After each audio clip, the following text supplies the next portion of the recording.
BC ప్రజలందరికీ ఒకటే విజ్ఞప్తి. మనకు ఓ అవకాశం బీజేపీకి కనిపిస్తుంది. గత ఎన్నికల లోపల బీజేపీ ఏమన్నది బీసీలను ముఖ్యమంత్రి చేస్తున్నారు. బీజేపీ పార్టీ ప్రాక్టికల్‌గా బీసీని ప్రధానమంత్రి చేసింది. రాష్ట్రపతి, ఉపరాష్ట్రపతులను చేసింది బలహీన వర్గాలను.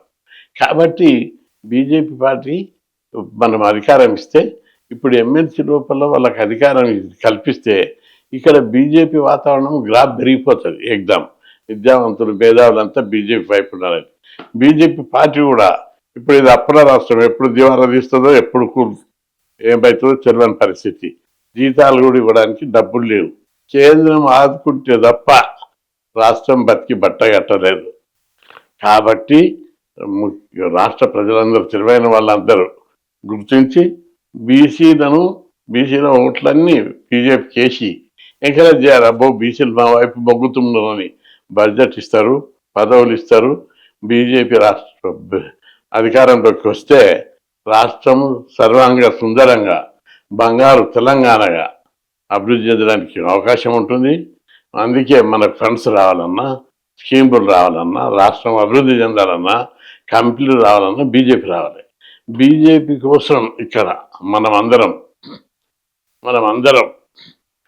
కలిసికట్టుగా బీసీలు ఒక సైడ్ ఉండాలి. ఒక పార్టీ సైడ్ ఉండాలి. అక్కడ ఇక్కడ ప్రలోభాలకు లొంగి ఏదేదో చిన్న లాభాలకు, ప్రయోజనాలకు లోనైతే జాతికి నష్టం జరుగుతుంది. ఇప్పుడు ప్రధాని మోడీ మనవాడు ఉన్నారు కాబట్టి బీజేపీ పార్టీని ఓన్ చేసుకోవాల్సిన బాధ్యత ప్రతి బీసీ మీద ఉంది.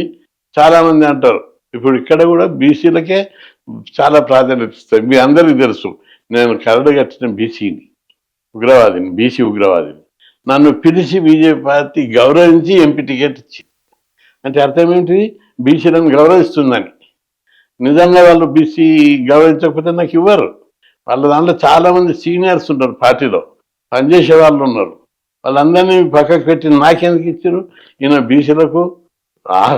బీసీ ప్రజల కోసం చిత్తశుద్ధితోటి, నిబద్ధతతోటి, ఎట్టి పరిస్థితులు లొంగకుండా జాతి కోసం పోరాడుతున్నారు అనేటటువంటి అభిప్రాయంతో ఇచ్చారు. కాబట్టి మనం ఈ ఎన్నికల లోపల బీజేపీ పార్టీ